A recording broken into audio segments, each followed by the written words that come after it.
Coba besar sebelum sini dan video ini saya akan membahas inilah isi dari SBS di volume 99. Apakah akhirnya dijelaskan pengertian dari buah iblis? Nah mari tanpa basa-basi lagi kita langsung saja wadaw. Stories, I'm a fool for your love.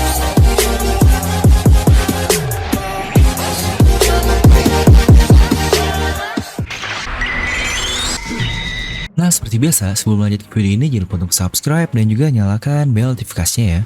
Karena kalian tidak akan tertinggal informasi menarik seputar One Piece hanya di channel Devil Nomi. Terpastikan sebelum kalian komen atau apapun, kalian menonton video sampai habis, jadi tidak ada informasi yang miss dan juga yang setengah-setengah. Serta buat kalian juga yang ingin join membership channel Filnomi, dimana untuk spoiler dan juga untuk review saya sering ngadain premiere video dan banyak banget nih yang live komen dengan memberikan stiker unik ini. Serta kalian juga akan mempunyai badge unik yang ada di sebelah nama kalian.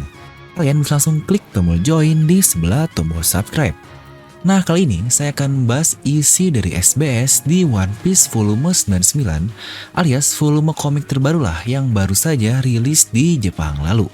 Untuk di Indonesia sih memang masih belum sampai situ, tapi pastikan jika sudah rilis jangan lupa beli komik aslinya ya untuk mensupport Oda Sensei biar nggak cuma baca ilegalnya doang.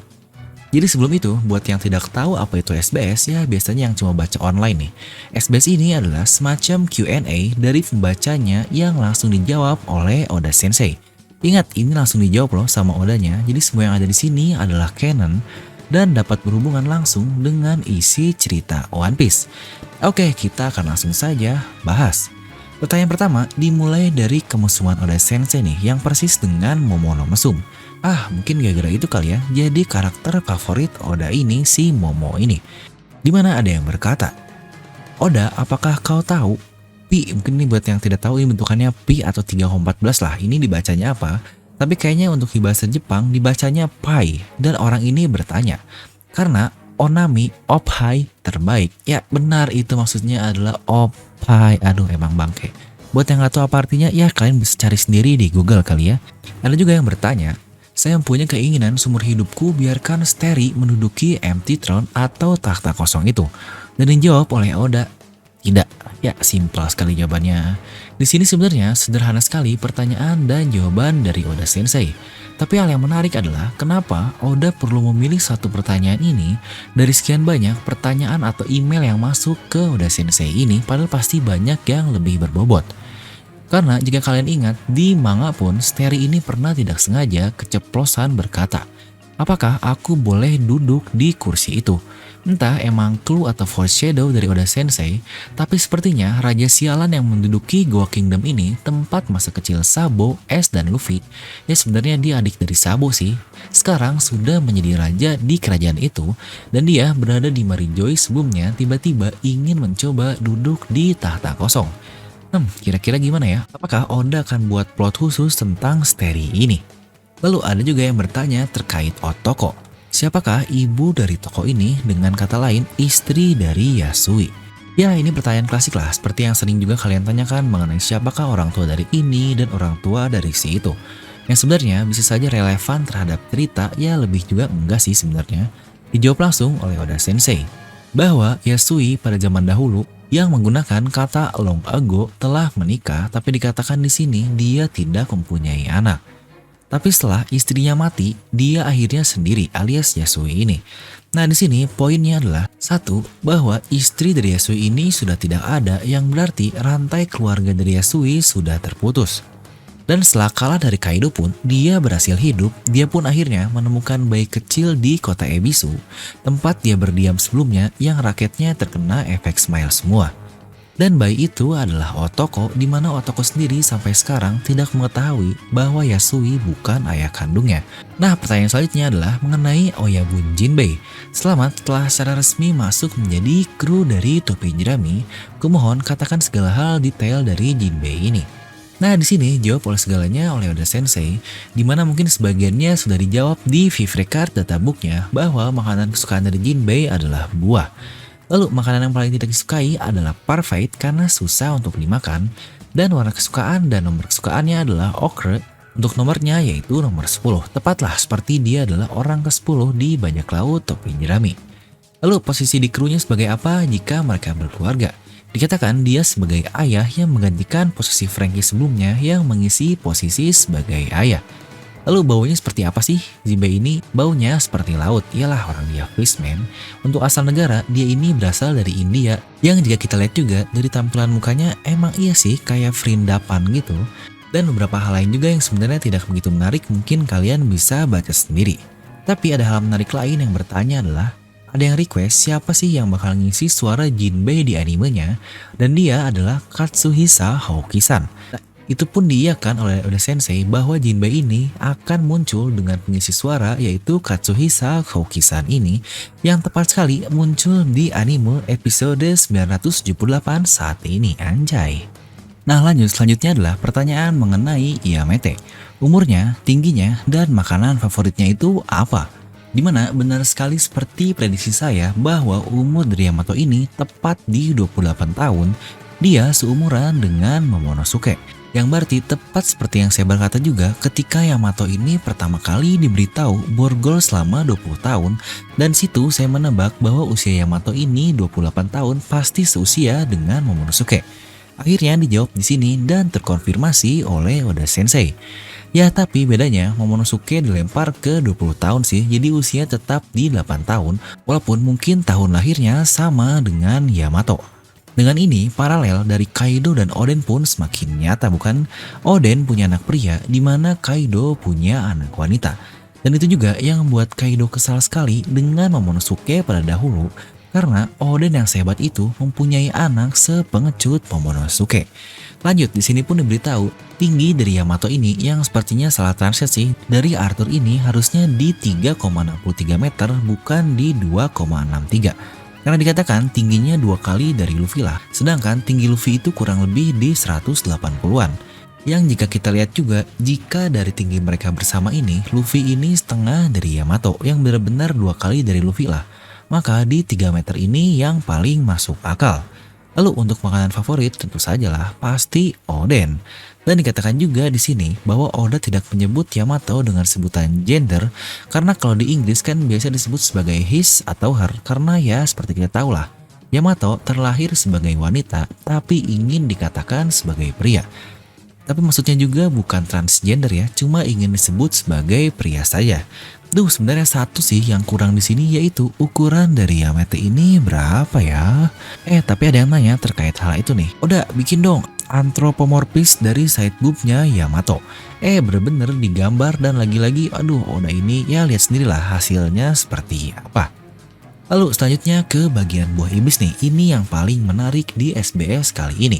Ada yang bertanya kenapa kumo-kumo atau laba-laba berbeda dengan buah iblis Zoan tipe musi-musi. Yang notabene musi-musi ini berarti serangga lah. Yang terlihat dari buah iblisnya Black Maria, dia ini memakan buah laba-laba dan masuknya ke Kumo-Kumo Nomi. Karena dikatakan di sini laba-laba ini bukan serangga, jadi dia mempunyai kategori sendiri di Kumo-Kumo ini. Serta akhirnya kita pun mengetahui buah iblis dari Kid yang selama ini belum diberitahu. Dia makan buah iblis Jiki-Jiki Nomi yang notabene langsung disebutkan ini adalah buah iblis magnetik. Dimana dia dapat dengan bebas memanipulasi metal dengan magnetnya. Ya benar juga, ini termasuk satu dari 3 tipe paramecia dimana ada Become, Create, dan Manipulate. Untuk Kid ini adalah dia tipe yang manipulate karena dia tidak bisa menciptakan metal, dia juga tidak bisa menjadi metal, dia hanya bisa memanipulasi saja metal yang ada di sekitarnya. Dan Oda pun beri clue juga bahwa dia akan menggambar tentangnya di cerita ini. Apakah awak keningnya akan diperlihatkan ya oleh Oda Sensei ini? Lalu membahas buah iblis juga nih, ada yang bertanya yang menurut saya ini clue yang sangat penting terkait kemunculan seorang ilmuwan. Terdapat 2 buah iblis Smile yang menjadi jerapah di giftersnya Kaido ini, dimana itu berbeda dengan kaku dari CP9.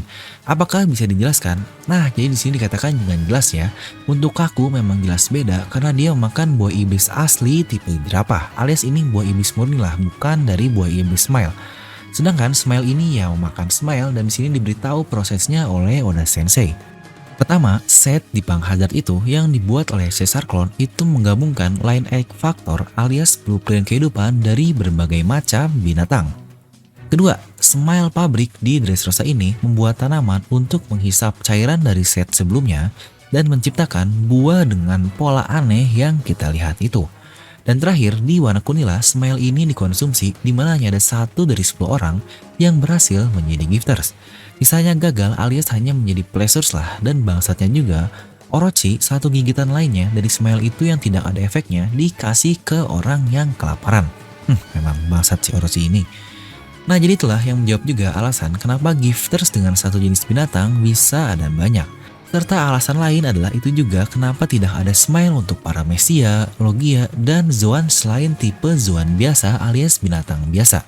Karena diberitahu Caesar ini menggunakan blueprint kehidupan dari berbagai macam binatang saja, lebih tepatnya binatang yang ada lah. Apalagi untuk mythical Zoan jelas tidak ada saat ini, jadi tidak didapatkan blueprint kehidupannya. Bahkan di sini pun dijelaskan itulah batasan dari Caesar sebagai ilmuwan. Lagi-lagi Oda membahas tentang batasan tiap karakter di One Piece ini, dan itulah yang membuat One Piece sangat hebat karena tiap karakternya mempunyai yang namanya leverage atau tiernya masing-masing. Dan Vegapunk pun bisa jadi atau tidak membuat riset yang melebihi batasan itu. Ya, di sini walaupun Oda menjawab bisa jadi atau tidak, tapi kita tahu lah ya Vegapunk pasti bisa melakukannya. Oke, mari kita bahas dikit. Buat yang ingat, blueprint kehidupan ini pertama kali disebutkan yang kita awal ketahui dari Vince Smoke Judge, di mana dia mempelajari itu bersama Vegapunk dan Caesar, lalu dia pun membuat cloning-cloning manusia untuk menjadi penjaga di kerajaan Germa. Dan dari kata-katanya Oda tadi mengenai tidak ada user Paramecia, Logia, tapi kenapa Pacifista bisa mendapatkan laser dari Kizaru ini?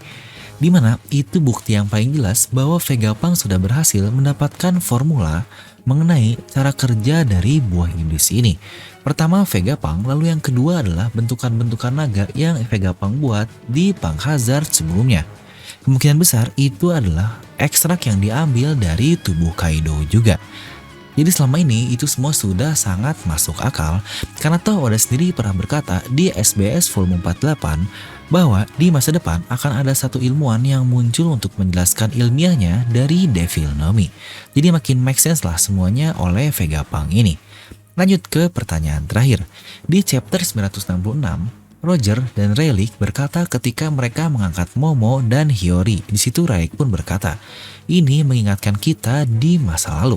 Siapakah bayi yang pernah mereka angkat? Dan dijawab oleh Oda Sensei. Mereka berkata demikian sambil berkeringat. Skip aja dah.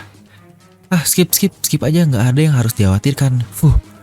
Ya kebiasaan lah. Oda Sensei itu sering ngeles kayak gini di SBS. Dan buat kita, para teoris dan para pembaca pun pasti langsung mikir. Hal beginian gak mungkin di skip begitu saja jika tidak ada hal lain atau hal menarik di belakangnya yang Oda simpan. Yang sebenarnya juga pernah kita bahas di salah satu video bahwa anak itu yang pernah dibawa oleh Roger dan Rayleigh adalah Shanks waktu kecil. Yang dia pun diadopsi oleh bajak laut Roger, tapi siapa tahu anak itu adalah Lord Buggy. Nah jadi itulah untuk SBS volume 99, banyak juga sih yang saya skip karena tidak terlalu penting. Mungkin kalian bisa langsung baca sendiri untuk yang lain-lainnya di Library of Ohara-nya milik Arthur, yang saya pun mendapat versi translatannya dari dia. Nah mungkin itulah kalian bisa langsung tuliskan pendapat kalian di kolom komentar di bawah. Dan seperti biasa semoga kalian terhibur dengan video ini. Like aja kalau kalian suka, dislike aja kalau nggak suka, jangan lupa untuk subscribe dan juga share video teman kalian. Gue Devil pamit and I'll see you guys next time.